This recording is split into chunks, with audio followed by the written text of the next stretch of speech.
नमस्कार दोस्तों, आज की इस शानदार चर्चा में हम एक ऐसी अद्भुत सच्ची कहानी पर बात करने वाले हैं जो हमें पूर्ण महारत और अटूट समर्पण का असली मतलब सिखाएगी। हम अक्सर अपनी रोजमर्रा की जिंदगी में परफेक्शन या जादू जैसे शब्दों का इस्तेमाल बहुत ही आसानी से कर देते हैं ना? लेकिन जब कोई इंसान सच में अपनी कला में जादूगर बन जाता है तो उसके पीछे की असली सच्चाई क्या होती है, आज हम इसी की गहराइयों में जाएंगे। ये सिर्फ एक खेल की बात नहीं है, बल्कि ये उस मानव क्षमता की कहानी है जिसे सिर्फ और सिर्फ एक ही तरीके से हासिल किया जा सकता है। हम उस स्तर के आत्मविश्वास की बात कर रहे हैं जहां पूरी दुनिया पर तो संदेह किया जा सकता है, लेकिन अपनी काबिलियत पर बिल्कुल नहीं। तो चलिए सीधे पॉइंट पर आते हैं। यहाँ जो विचार है वो इस पूरी चर्चा का मूल आधार है। सारा खेल शुरू होता है अभ्यास से। किसी भी काम को या किसी भी कला को बस एक दो बार कर लेना काफी नहीं है। असली खेल तो तब शुरू होता है जब हम एक ही चीज को बार बार करते हैं। और कब तक करते हैं? ठीक तब तक जब तक वो हमारी रगों में ना बस जाए। सुनने में ये बात बहुत ही सरल लगती है, लेकिन इसे असल जिंदगी में उतारना कितना कठिन और कितना असाधारण हो सकता है, ये हम इस कहानी के जरिए समझने वाले हैं। तो चलिए पहले हिस्से से शुरू करते हैं, हॉकी के जादूगर का रहस्य। महान मेजर ध्यानचंद को आज पूरी दुनिया हॉकी के जादूगर के नाम से जानती है, लेकिन ये कोई तिलिस्म या जादू टोना नहीं था। जरा कल्पना कीजिए, हम सभी जानते हैं कि हॉकी के मैदान में भागते हुए गेंद को स्टिक से कंट्रोल करना कितना मुश्किल होता है। लेकिन क्या हमें पता है कि मेजर ध्यानचंद अपनी प्रैक्टिस कहाँ करते थे? रेलवे ट्रैक पर। जी हाँ, लोहे की उस पतली सी पटरी के ऊपर। वो अपनी हॉकी स्टिक और बॉल लेकर ट्रैक पर चलते थे और गेंद को इस तरह घुमाते थे कि वो उस पतली सी पटरी से नीचे ना गिरे। ये था उनका संतुलन बनाने का तरीका। एक ऐसा असाधारण और चरम अभ्यास जिसने उनके शरीर और दिमाग के बीच एक ऐसा तालमेल बिठा दिया जिसे तोड़ना सच में असंभव था। अब यहाँ एक बड़ा ही अजीब सवाल सामने आता है, आखिर दर्शक और विरोधी खिलाड़ी किसी की हॉकी स्टिक क्यों तोड़ेंगे? जाहिर है कोई पागलपन तो है नहीं। दरअसल जब मेजर ध्यानचंद मैदान में खेलते थे तो उनका खेल इतना बेदाग, इतना जादुई होता था कि गेंद उनकी स्टिक से ऐसे चिपकी रहती थी जैसे सच में कोई चमत्कार हो रहा हो।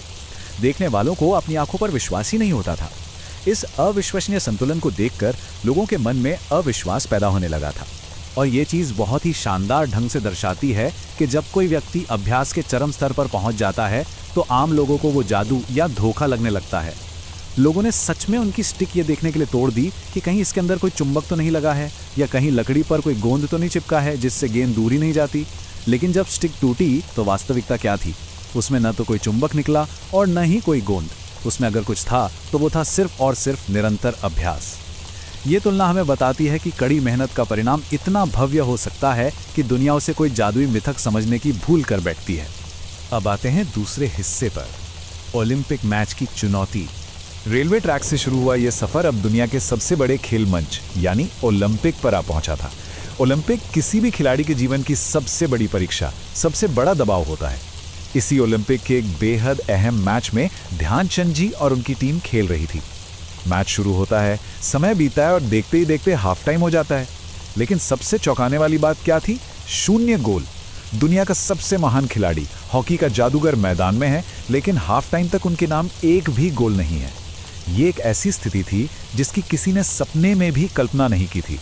इस 0 गोल की वजह से टीम के अंदर खलबली मच गई। साथ ही खिलाड़ियों के पसीने छूटने लगे। उन्होंने बुरी तरह घबराकर मेजर ध्यानचंद से कहा, मेजर आज आपको क्या हो गया है? हाफ टाइम हो गया है, एक भी गोल नहीं है, हम तो मैच हार जाएंगे। सोचिए, ये वो पल होता है जब बड़े बड़े दिग्गजों का आत्मविश्वास डगमगा जाता है। जब पूरी दुनिया की नजरें टिकी हों और स्कोर न हो रहा हो तो कोई भी आम इंसान खुद पर शक करने लगेगा कि शायद आज उसका दिन ही खराब है। अब इस पूरी घटना में जो सबसे दिलचस्प बात सामने आती है वो ये कि मेजर ध्यानचंद का रिएक्शन एकदम अलग था। घबराने या अपनी तकनीक पर शक करने के बजाय उन्होंने जो किया उसने सबको सन्न कर दिया। उन्होंने उसी वक्त मैच रोकने की मांग कर दी। और बात सिर्फ मैच रोकने तक सीमित नहीं थी, बल्कि उन्होंने डंके की चोट पर कहा कि इस गोल पोस्ट को मापा जाए। उनका साफ कहना था कि इस गोल पोस्ट में कुछ गड़बड़ है। जरा सोचिए, ये कोई साधारण बयान नहीं था।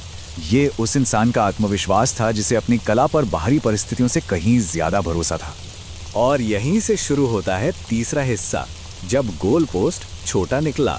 जब उन्होंने गोल पोस्ट मापने को कहा तो वहां मौजूद अधिकारियों और रेफरी का रिएक्शन बिल्कुल वैसा ही था जैसे हम उम्मीद करते हैं। वो हैरान होकर बोले, क्या पागल हो गए हो? ये ओलंपिक है। ओलंपिक के आयोजन में कोई गलती हो सकती है। ये मानने को कोई तैयारी नहीं था, लेकिन मेजर अपनी बात पर अड़े रहे। पूरे स्टेडियम में एक अजीब सा तनाव फैल गया। आखिरकार हार मानकर रेफरी को मैदान में आना ही पड़ा। जरा उस दृश्य की कल्पना कीजिए, खचाखच भरा स्टेडियम, बीच में रुका हुआ मैच और रेफरी अपने हाथों में मापने के उपकरण लेकर गोल पोस्ट की तरफ बढ़ रहे हैं। सबकी सांसें अटकी थी कि ये मापन आखिर क्या साबित करेगा। क्या मेजर ध्यानचंद सच में दबाव में टूट गए हैं?